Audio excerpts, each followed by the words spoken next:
Hello നമസ്കാരം, ഞാൻ Mumtaz Hussain. Law of people എന്ന യൂട്യൂബ് ചാനലിന്റെ മറ്റൊരു എപ്പിസോഡിലേക്ക് എല്ലാവർക്കും സ്വാഗതം. നിയമം അറിയില്ല എന്നത് നിയമം ലംഘിക്കാനുള്ള ഒരു എക്സ്ക്യൂസ് അല്ല, മറിച്ച് നിയമം നമ്മൾ അറിഞ്ഞിരിക്കേണ്ട ഒന്നാണ്. അതുകൊണ്ട് നിങ്ങൾ അറിഞ്ഞിരിക്കേണ്ടതും അറിയാൻ ആഗ്രഹിക്കുന്നതുമായ നിരവധി വിവരങ്ങൾ ലോ ഓഫ് പീപ്പിൾ എന്ന യൂട്യൂബ് ചാനലിലൂടെ നിങ്ങൾക്ക് ലഭിക്കുന്നതാണ്. അതുകൊണ്ട് ഉടൻ തന്നെ ഈ ചാനൽ സബ്സ്ക്രൈബ് ചെയ്യുക. ഞങ്ങൾ ഇടുന്ന എല്ലാ പോസ്റ്റും നിങ്ങളുടെ ഫോണിലേക്ക് ഉടൻ തന്നെ ലഭിക്കട്ടെ. ഞങ്ങളുടെ ഈ പ്രോഗ്രാം ഇഷ്ടപ്പെട്ട ലൈക്ക് ചെയ്യുക, ഷെയർ ചെയ്യുക, കമന്റ് ചെയ്യുക. ഇന്നത്തെ നമ്മുടെ വിഷയം ED അഥവാ എൻഫോഴ്സ്മെന്റ് ഡയറക്ടറേറ്റ് എന്ന കേന്ദ്ര സർക്കാർ ഏജൻസിയെ കുറിച്ചാണ്. ഇന്നത്തെ നമ്മുടെ സംശയങ്ങൾക്കുള്ള മറുപടി തരുന്നത് ഹൈക്കോടതി അഭിഭാഷകനായ ശ്രീ മഞ്ജു ആന്റണി സാറാണ്. സാറിനോട് നമുക്ക് ചോദിക്കാം. സാർ നമസ്കാരം. സാറിന് അറിയാമായിരിക്കുമല്ലോ ഇന്നത്തെ വിഷയത്തെ കുറിച്ചിട്ട്. ED അഥവാ എൻഫോഴ്സ്മെന്റ് ഡയറക്ടറേറ്റ്, എന്താണ് ഈ ED? സാർ അതിനെ കുറിച്ചിട്ടൊന്ന് വിശദീകരിക്കാമോ? നമസ്കാരം. എൻഫോഴ്സ്മെന്റ് ഡയറക്ടറേറ്റ് അഥവാ ED കേന്ദ്ര ഗവൺമെന്റിന്റെ കീഴിലുള്ള ഒരു എന്റിറ്റിയാണ്. കേന്ദ്ര ഗവൺമെന്റ് കീഴിലുള്ള ഫിനാൻസ് മിനിസ്ട്രിയുടെ കീഴിലുള്ള ഡിപ്പാർട്ട്മെന്റ് ഓഫ് റവന്യൂവിന്റെ കീഴിൽ പ്രവർത്തിക്കുന്ന ഈ എന്റിറ്റി ആനുകാലികമായി വളരെ പ്രസക്തിയുള്ള ഒന്നാണ്. 1956 മെയ് 1 ഇത് കേന്ദ്ര ഗവൺമെന്റ് തുടങ്ങിവെച്ചത്. ആദ്യത്തെ പേര് എന്ന് പറയുന്നത് എൻഫോഴ്സ്മെന്റ് യൂണിറ്റ് എന്നായിരുന്നു. പിന്നീട് അത് പുനർനാമകരണം ചെയ്ത് എൻഫോഴ്സ്മെന്റ് ഡയറക്ടറേറ്റ് എന്നാക്കി മാറ്റി. എൻഫോഴ്സ്മെന്റ് ഡയറക്ടറേറ്റ് എന്ന് നമ്മൾ കേൾക്കുമ്പോൾ പലർക്കും ഇതൊരു പുതിയ അനുഭവമാകാം. പക്ഷേ പോലീസ്, CBI ഇങ്ങനെയുള്ള വാക്കുകൾ എല്ലാവർക്കും സുപരിചിതമാണ്. അതുപോലെ തന്നെയുള്ള ഒരു അന്വേഷണ ഏജൻസി അല്ലെങ്കിൽ ഒരു എന്റിറ്റി എന്നുള്ളതാണ് എൻഫോഴ്സ്മെന്റ് ഡയറക്ടറേറ്റ് കൊണ്ട് ഉദ്ദേശിക്കുന്നത്. പ്രധാനമായും കേന്ദ്ര ഗവൺമെന്റ് അല്ലെങ്കിൽ നിയമം അനുസരിച്ച് പ്രത്യേകമായി ഏൽപ്പിക്കുന്ന കാര്യങ്ങളാണ് എൻഫോഴ്സ്മെന്റ് ഡയറക്ടറേറ്റ് ചെയ്യുന്നത്. പ്രത്യേകമായിട്ടും പറയുകയാണെന്നുണ്ടെങ്കിൽ ഫോറിൻ ട്രാൻസാക്ഷനും അല്ലെങ്കിൽ മണി, സാമ്പത്തിക ഇടപാടുകൾ ആണ് ഈ ഏജൻസി അല്ലെങ്കിൽ ഈ എന്റിറ്റി പ്രത്യേകമായിട്ട് ഡീൽ ചെയ്യുന്നത്.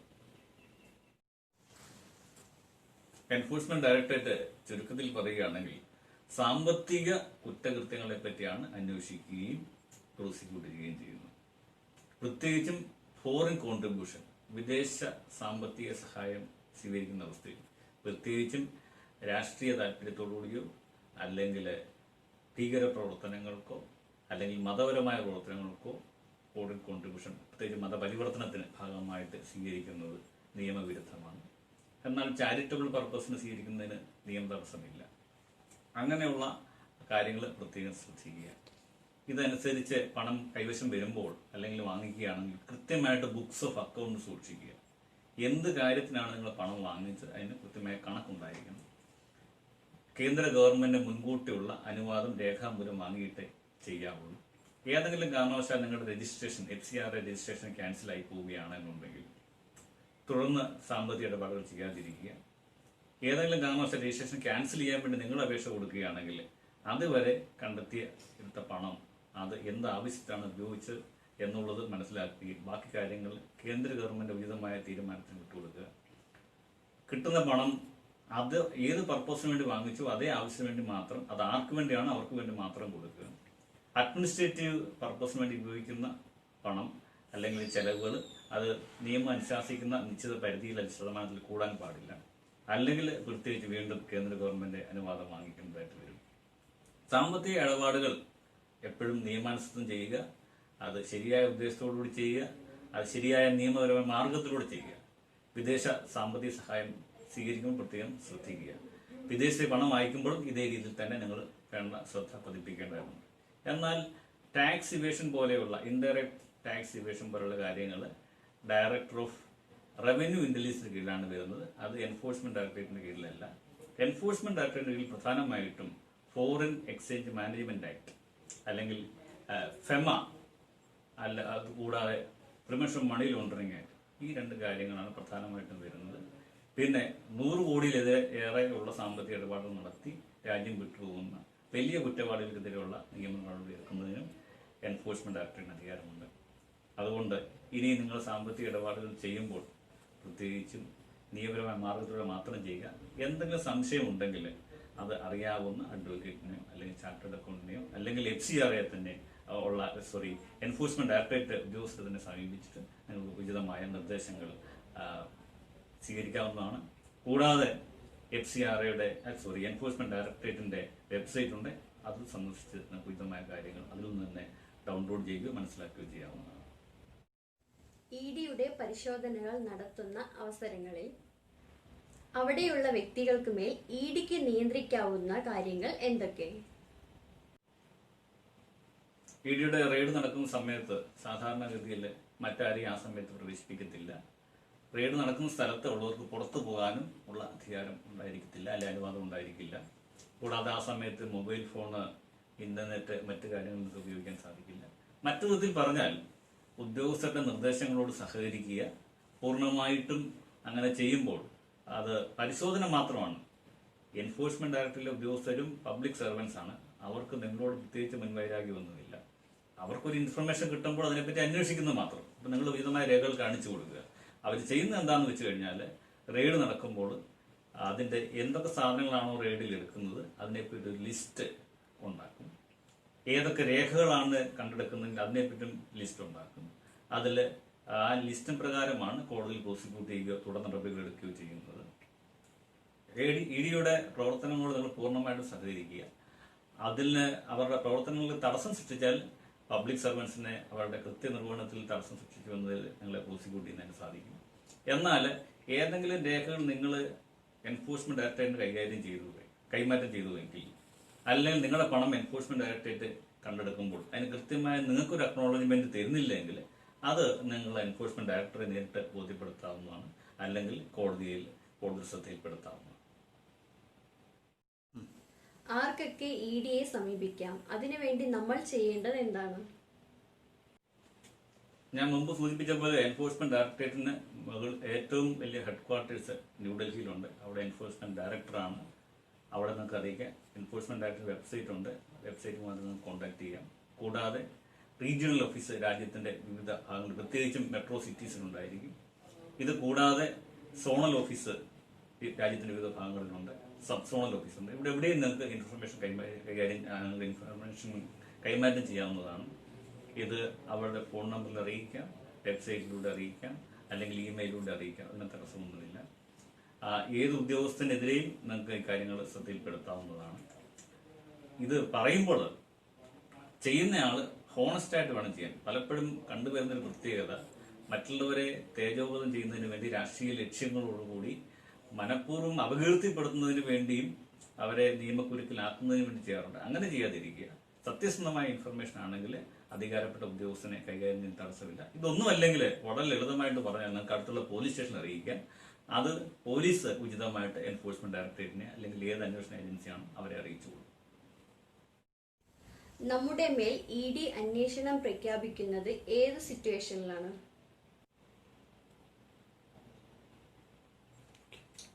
EDക്ക് പല രീതിയിലാണ് ഇൻഫർമേഷൻ കിട്ടുന്നത്. സാധാരണ ഒരു അന്വേഷണ ഏജൻസിയെ സംബന്ധിച്ചിടത്തോളം അവർക്ക് ഒരു ഇൻഫർമേഷനാണ് കിട്ടുന്നത്. അങ്ങനെ കിട്ടുമ്പോൾ അവരതിനെപ്പറ്റി സെർച്ച് നടത്തുക പതിവ്. ഇപ്പം രാജ്യത്ത് ഏതെങ്കിലും ഒരു വ്യക്തി നിയമവിരുദ്ധമായ രീതിയിൽ സാമ്പത്തികം കൈവശം വെച്ചിരിക്കുന്നു അല്ലെങ്കിൽ കൈകാര്യം ചെയ്യുന്ന ഒരു ഇൻഫർമേഷൻ കിട്ടിക്കഴിഞ്ഞാൽ അവര് വന്നിട്ട് ആദ്യമേ തന്നെ അത് സെർച്ചിലേക്കേ പോകത്തുള്ളൂ. അതായത് നമ്മൾ സാറിന് റെയ്ഡ് ചെയ്തെടുക്കുകയല്ല, ആദ്യം അന്വേഷിക്കാൻ വരും. അന്വേഷിച്ചിട്ട് പ്രത്യേകിച്ച് കുഴപ്പങ്ങളൊന്നും ഇല്ലെങ്കിൽ അവരതുപോലെ തിരിച്ചു പോവുകയാണ് പതിവ്. ആ അന്വേഷിക്കുന്ന സമയത്ത് നിയമവിരുദ്ധമായി പണം കൈവശം വെച്ചിരിക്കുന്നത് കണ്ടാൽ അത് CC എന്നുള്ള അധികാരവും അവർക്കുണ്ടായിരിക്കും. ഇൻഫർമേഷൻ പല രീതിയിലാണ് കൊടുക്കുന്നത്. പൊതുജനങ്ങൾക്കും എൻഫോഴ്സ്മെന്റ് ഡയറക്ടറേറ്റിന് നിർദ്ദേശങ്ങൾ അല്ലെങ്കിൽ ഇൻഫർമേഷൻ കൈമാറാം. നിങ്ങളുടെ ശ്രദ്ധയിൽ ആരെങ്കിലും നിയമവിരുദ്ധമായി പണം കൈകാര്യം ചെയ്യുകയോ ഉപയോഗിക്കുകയോ ചെയ്യുന്നുണ്ടെങ്കിൽ അത് എൻഫോഴ്സ്മെന്റ് ഡയറക്ടറേറ്റിന് ശ്രദ്ധയിൽപ്പെടുന്നതിന് തടസ്സമില്ല. അത് വന്നാൽ തന്നെ അത് നിങ്ങൾ പേടിക്കേണ്ട കാര്യമൊന്നുമില്ല. നിയമപരമായിട്ട് നിങ്ങൾ ചെയ്യുന്നതാണ് ഇതിന്റെ രേഖകൾ കാണിക്കാം. ഇന്ന രേഖകൾ പ്രകാരമാണ് സാമ്പത്തിക ഇടപാടുകൾ ചെയ്യുന്നത് എന്നുള്ള രേഖകൾ സൂക്ഷിക്കാം. പ്രത്യേകിച്ച് നിങ്ങൾ ബാങ്കിലൂടെയാണ് പണം കിട്ടിയെങ്കിൽ നിങ്ങളുടെ ബാങ്ക് പാസ്ബുക്ക് കൃത്യമായിട്ട് സൂക്ഷിച്ചു വെക്കുക. ഏതെങ്കിലും money transferring agency, for example Western Union money transfer, അത് പ്രകാരമാണ് നിങ്ങൾക്ക് പണം കിട്ടിയെങ്കിൽ ആ റെസിപ്റ്റ് പ്രത്യേകം സൂക്ഷിച്ചു വെക്കുക. ഹവാല ഇടപാടുകൾ നടത്താതിരിക്കുക. വേണ്ടപ്പെട്ട രേഖകൾ നിങ്ങൾ എൻഫോഴ്സ്മെന്റ് ഡയറക്ടറിനെ ബോധ്യപ്പെടുത്താവുന്നതാണ്. ഇതെല്ലാം കഴിഞ്ഞിട്ട് അവർ നിങ്ങളെ പ്രോസിക്യൂട്ട് ചെയ്യുകയാണെങ്കിൽ, കോടതി പ്രോസിക്യൂട്ട് ചെയ്യുകയാണെങ്കിൽ നിങ്ങൾക്ക് ഒരു അഡ്വക്കേറ്റിനെ വെച്ച് നിങ്ങൾ കേസ് ഡിഫെൻഡ് ചെയ്യാനും സാധിക്കും. പക്ഷേ അറിഞ്ഞുകൊണ്ട് തെറ്റുകൾ ചെയ്യാതിരിക്കുക. അതുകൊണ്ട് നിയമവിരുദ്ധമായി ഞാൻ പറഞ്ഞ കാര്യങ്ങൾ മനസ്സിൽ വെച്ചുകൊണ്ട് നിയമവിരുദ്ധമായ കാര്യങ്ങൾ ചെയ്യാതിരിക്കുക. എന്നാൽ സത്യസന്ധമായിട്ട് നിങ്ങൾ ചെയ്തിട്ടും നിങ്ങളെ ആരെങ്കിലും കള്ളക്കേസിൽ കൊടുക്കാൻ ശ്രമിക്കുന്നുണ്ടെങ്കിൽ, പ്രത്യേകിച്ചും തേജോവധം ചെയ്യുന്നതിന് വേണ്ടി ചെയ്യുന്നുണ്ടെങ്കിൽ, അങ്ങനെയുള്ള ഉദ്യോഗസ്ഥനെതിരെ നിയമ നടപടിയെടുക്കാം. കോടതിയിൽ കേസ് ഡിഫെൻഡ് ചെയ്യാനായിട്ട് സാധിക്കും. അന്വേഷണ ഏജൻസിയിലേക്ക് നിയമിക്കുന്ന ഉദ്യോഗസ്ഥർ ആരൊക്കെയാണ്? എൻഫോഴ്സ്മെന്റ് ഡയറക്ടറിന്റെ കീഴിൽ വരുന്ന ഒട്ടുമിക്ക ഉദ്യോഗസ്ഥരും ഡെപ്യൂട്ടേഷനിൽ വരുന്നവരാണ്. നമുക്കറിയാം IAS, IPS, IRS കേന്ദ്ര ഗവൺമെന്റ് കീഴിലുള്ളതായ ഇങ്ങനെയുള്ള കേഡറിലുള്ള ഉദ്യോഗസ്ഥന്മാരാണ് പ്രധാനമായിട്ടും എൻഫോഴ്സ്മെന്റ് ഡയറക്ടറിന്റെ കീഴിൽ പ്രവർത്തിക്കുന്നത്. ഇപ്പോഴും നിലവിലുള്ള എൻഫോഴ്സ്മെന്റ് ഡയറക്ടർ തന്നെ IRS കീഴിലുള്ള ആളാണ്. IPSകാരെയും IASകാരെയും ഈ ഡിപ്പാർട്ട്മെന്റ് അല്ലെങ്കിൽ ഈ എൻറ്റിറ്റിയിലേക്ക് ഡെപ്യൂട്ടേഷനിൽ വരാറുണ്ട്. എന്നാൽ എൻഫോഴ്സ്മെന്റ് ഡയറക്ടറേറ്റ് തന്നെ റിക്രൂട്ട് ചെയ്യുന്നതായ സ്റ്റാഫും ഉണ്ടായിരിക്കും. ഒരു ഉദാഹരണത്തിന് അസിസ്റ്റന്റ് ഡയറക്ടർ എന്ന് പറയുന്നത് നേരിട്ട് റിക്രൂട്ട് ചെയ്യുന്നതാണ്. എന്നാൽ ഡെപ്യൂട്ടേഷൻ വരുന്ന ഉദ്യോഗസ്ഥന്മാരും ഉണ്ട്. പൊതുവെ പറയുകയാണെങ്കിൽ എൻഫോഴ്സ്മെന്റ് ഡയറക്ടറിന്റെ ഹെഡ് ക്വാർട്ടേഴ്സ് ന്യൂഡൽഹിയിലാണ്. അതിന് റീജിയണൽ ഓഫീസ് പല സ്ഥലങ്ങളുണ്ട്. ഉദാഹരണത്തിന് ചെന്നൈ, ബോംബെ, കൽക്കട്ട, ഡൽഹി തുടങ്ങിയ സ്ഥലങ്ങളിൽ റീജിയണൽ ഓഫീസ് ഉണ്ടാകും. ഇത് കൂടാതെ സോണൽ ഓഫീസ്, അതിന്റെ താഴെ സോണൽ ഓഫീസ് രാജ്യത്തിന്റെ വിവിധ ഭാഗങ്ങളിലുണ്ട്. ഏതാണ്ട് 13ഓളം സോണൽ ഓഫീസുകളുണ്ട്. അതിലൊന്ന് നമ്മുടെ കേരളത്തിലെ കൊച്ചിയിലാണ്. അത് ഒരു ജോയിന്റ് ഡയറക്ടറുടെ കീഴിലായിരിക്കും. എന്നാൽ റീജിയണൽ ഓഫീസ് സ്പെഷ്യൽ ഡയറക്ടറുടെ കീഴിലാണ്. ഇത് കൂടാതെ സബ് സോണൽ ഓഫീസുകളുണ്ട്. ഏകദേശം 10-15ഓളം സബ് സോണൽ ഓഫീസുകളുണ്ട്. അതിന്റെ മാറി മാറി എണ്ണം കൂടിയും കുറഞ്ഞും വരാം. എന്നാൽ സബ് സോണൽ ഓഫീസുകളും രാജ്യത്തിന്റെ വിവിധ ഭാഗങ്ങളിലുണ്ട്. കേരളത്തിലെ കോഴിക്കോട്ട് ഒരു സബ് സോണൽ ഓഫീസുണ്ട്. ഇവിടെയുള്ള ഉദ്യോഗസ്ഥർ അവിടെ സബ് സോണൽ ഓഫീസർ ഒരു ഡെപ്യൂട്ടി ഡയറക്ടറുടെ കീഴിലായിരിക്കും.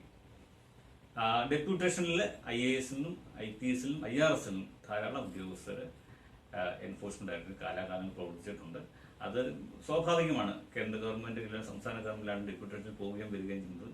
അത് ഒരു സാധാരണ സംഭവമാണ്. അങ്ങനെയുള്ള എന്തെങ്കിലും ഡിസ്ക്വാളിഫിക്കേഷൻ ഉണ്ടെന്ന് പറഞ്ഞ് എൻഫോഴ്സ്മെന്റ് ഡയറക്ടറുടെ പ്രവർത്തനങ്ങളെ അത് സാധാരണ രീതിയിൽ ബാധിക്കാറില്ല. സാധാരണ ഏജൻസികളിൽ നിന്നും വ്യത്യസ്തമായ നിയമ പ്രാധാന്യം എന്തൊക്കെയാണ്?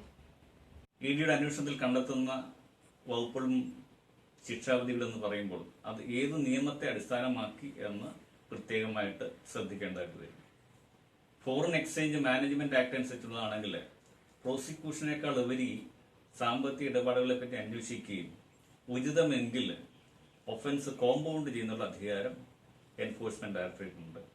അതിൽ തന്നെ ഉദ്യോഗസ്ഥരുടെ അധികാരങ്ങൾ വ്യത്യസ്തമാണ്.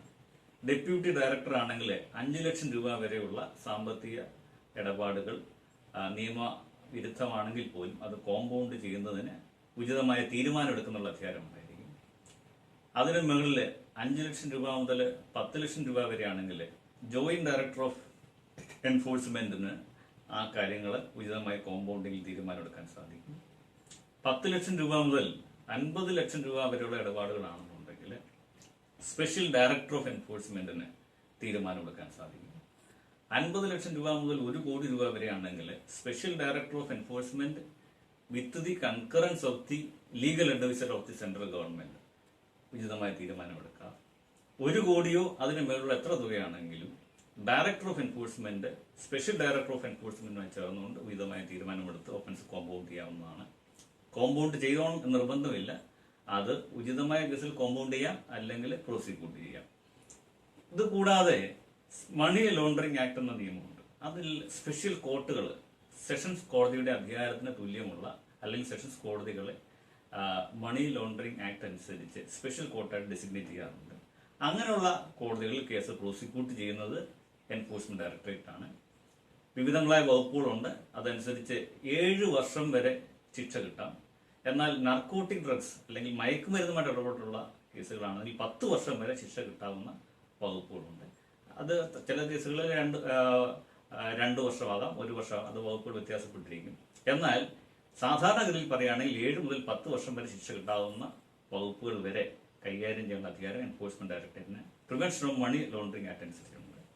ഇതുകൂടാതെ ഫ്യൂജിറ്റീവ് എക്കണോമിക് ഒഫൻഡേഴ്സ് ആക്ട് 2018 അനുസരിച്ച് 100 കോടി രൂപയ്ക്ക് മുകളിൽ സാമ്പത്തിക കുറ്റകൃത്യങ്ങൾ ചെയ്തിട്ട് രാജ്യം വിട്ടുപോകുന്ന ആൾക്കാർ, പ്രത്യേകിച്ചും ചില വ്യക്തികളെ പറ്റി നമ്മൾ പത്രങ്ങളിൽ അറിയാറുണ്ടല്ലോ, അങ്ങനെ രാജ്യം വിട്ടുപോകുന്ന വലിയ സാമ്പത്തിക കുറ്റകൃത്യങ്ങൾ ചെയ്ത ആൾക്കാർക്കെതിരെ അവരുടെ വസ്തുക്കൾ കണ്ടുകിട്ടുന്നതിനും അതിന് വേണ്ട നടപടികളെടുക്കുന്നതിന് സീസ് ചെയ്യുന്നുള്ള അധികാരം എൻഫോഴ്സ്മെന്റ് ഡയറക്ടറേറ്റിനുണ്ട്.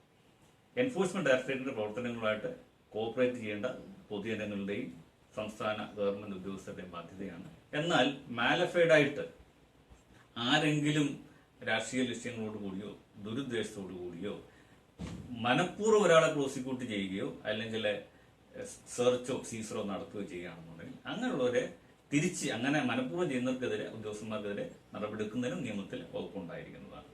പൊതുവെ പറയുകയാണെന്നുണ്ടെങ്കിൽ 7 മുതൽ 10 വർഷം വരെയുള്ള ശിക്ഷ കിട്ടാവുന്ന കേസുകൾ അന്വേഷിക്കുന്നതിനും വേണ്ട നിയമ നടപടി എടുക്കുന്നതിനുള്ള അധികാരം എൻഫോഴ്സ്മെന്റ് ഡയറക്ടറേറ്റ് ഉദ്യോഗസ്ഥന്മാർക്കുണ്ട്.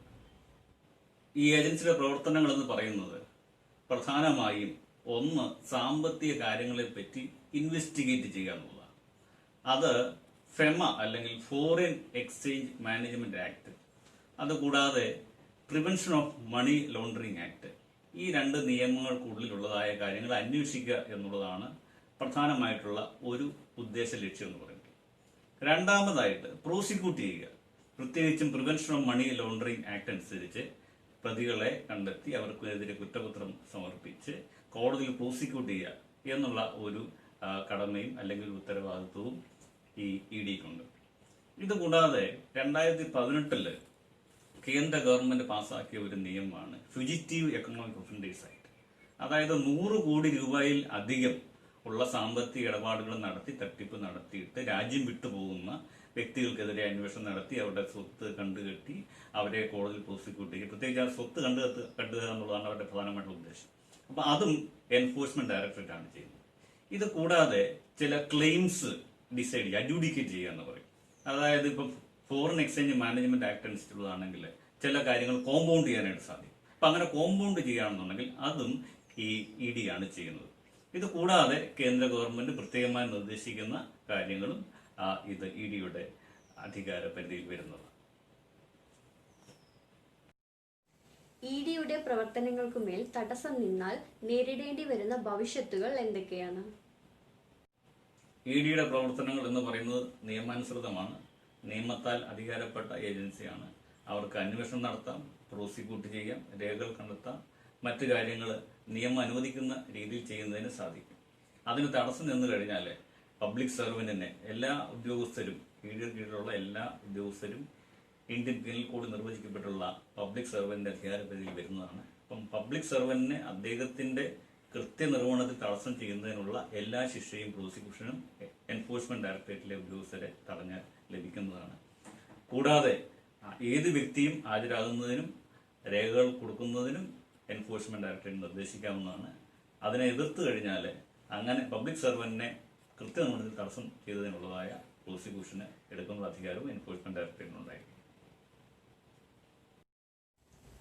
സർ, കേന്ദ്ര സർക്കാരിന്റെ ഏതു വകുപ്പിന്റെ കീഴിലാണ് ഈ ഏജൻസി പ്രവർത്തിക്കുന്നത്?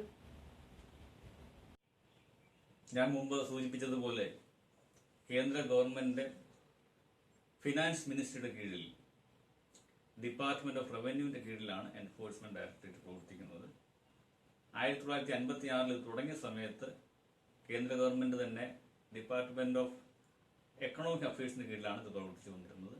അന്ന് ഇതിന്റെ പേര് എൻഫോഴ്സ്മെന്റ് യൂണിറ്റ് എന്നായിരുന്നു. ഇന്ന് ഫിനാൻസ് മിനിസ്ട്രിയുടെ കീഴിൽ ഡിപ്പാർട്ട്മെന്റ് ഓഫ് റവന്യൂവിന്റെ കീഴിൽ എൻഫോഴ്സ്മെന്റ് ഡയറക്ടറേറ്റ് പ്രവർത്തിക്കുന്നു. മറ്റു വിധത്തിൽ പറഞ്ഞാൽ കേന്ദ്ര ഗവൺമെന്റ് കീഴിലാണ് ഈ എന്റിറ്റി പ്രവർത്തിച്ചു വരുന്നത്. സർ, ഈ ഏജൻസിക്ക് സംസ്ഥാന സർക്കാരിന്മേലുള്ള പ്രിവിലേജുകൾ എന്തൊക്കെയാണെന്ന് വിശദീകരിക്കാമോ? കേന്ദ്ര ഗവൺമെന്റ് കീഴിൽ പ്രധാനമായിട്ടും സാമ്പത്തിക കുറ്റകൃത്യങ്ങളെ പറ്റിയാണ് എൻഫോഴ്സ്മെന്റ് ഡയറക്ടറേറ്റ് അന്വേഷിക്കുന്നത്. ഫോറിൻ എക്സ്ചേഞ്ച് കൂടാതെ മണി ലോണ്ടറിംഗ് അല്ലെങ്കിൽ കറൻസി നോട്ടുകളുടെ ഇടപാടുകൾ. അങ്ങനെ വരുമ്പോൾ ഭരണഘടനയുടെ 7th ഷെഡ്യൂൾ അനുസരിച്ച് കേന്ദ്ര ഗവൺമെന്റിന്റെയും സംസ്ഥാന ഗവൺമെന്റിന്റെയും അധികാരങ്ങൾ വ്യക്തമായിട്ട് നിർവചിക്കപ്പെട്ടിട്ടുണ്ട്. അങ്ങനെയുള്ള സാഹചര്യങ്ങളിൽ സംസ്ഥാന ഗവൺമെന്റ് തങ്ങളുടെ അധികാരത്തിന് വിരുദ്ധമായി അല്ലെങ്കിൽ അതിനുപരിയായി ചില കാര്യങ്ങൾ ചെയ്യുകയാണ് എന്നുണ്ടെങ്കിൽ കേന്ദ്ര ഏജൻസിക്ക് ഇടപെടാനായിട്ട് സാധിക്കും. ഒരു ഉദാഹരണം പറഞ്ഞാൽ ഫോറിൻ കോൺട്രിബ്യൂഷൻ സ്വീകരിക്കുന്നതിന് കേന്ദ്ര ഗവൺമെന്റിന്റെ മുൻകൂട്ടുള്ള അനുവാദം വാങ്ങേണ്ടതാണ്. അങ്ങനെ വാങ്ങാതെ ഏത് സംസ്ഥാന ഗവൺമെന്റ് ചെയ്താലും അങ്ങനെയുള്ള കാര്യങ്ങളെപ്പറ്റി അന്വേഷിക്കുന്നതിനും റിപ്പോർട്ട് ചെയ്യുന്നതിനും വേണ്ടി വന്നാൽ പ്രോസിക്യൂട്ട് ചെയ്യുന്നതിനും എൻഫോഴ്സ്മെന്റ് ഡയറക്ടറേറ്റിന് അധികാരമുണ്ട്. ചില സമയത്തെങ്കിലും രാഷ്ട്രീയ താല്പര്യങ്ങളോടുകൂടി ചില സംസ്ഥാന ഗവൺമെന്റുകൾക്കെതിരെ പ്രവർത്തിക്കുന്ന ആരോപണം വരാറുണ്ട്. അങ്ങനെ ഉണ്ടെങ്കിൽ അത് കോടതി ശ്രദ്ധയിൽപ്പെടുത്തുകയും കോടതി ഉചിതമായ തീരുമാനമെടുക്കുകയും ചെയ്യുന്നതാണ്. സംസ്ഥാന ഗവൺമെന്റിലെ ഏത് ഉദ്യോഗസ്ഥനെയും വിളിച്ചു വരുത്തുന്നതിനും രേഖകൾ ഹാജരാക്കാൻ ആവശ്യപ്പെടുന്നതിനും അഫിഡവിറ്റ് സമർപ്പിക്കാൻ ആവശ്യപ്പെടുന്നതിനും കമ്മീഷനെ അപ്പോയിന്റ് ചെയ്യുന്നതിനും മറ്റ് ഉത്തരവാദപ്പെട്ട കാര്യങ്ങൾ, അതായത് രേഖകളും പണവും മറ്റും കണ്ടുകെട്ടുന്നതിനും അത് സീസ് ചെയ്യുന്നതിനും ഉള്ള അധികാരം എൻഫോഴ്സ്മെന്റ് ഡയറക്ടറേറ്റിനുണ്ട്. മറ്റൊരു വിധത്തിൽ പറഞ്ഞാൽ സംസ്ഥാന ഗവൺമെന്റ് എൻഫോഴ്സ്മെന്റ് ഡയറക്ടറേറ്റ് നിർദ്ദേശിക്കുന്ന കാര്യങ്ങൾ അനുസരിക്കാൻ ബാധ്യസ്ഥമാണ്. ഇന്നത്തെ എപ്പിസോഡ് ഇവിടെ അവസാനിക്കുകയാണ്. പുതിയൊരു വിഷയവുമായി വീണ്ടും കാണാം. Good bye.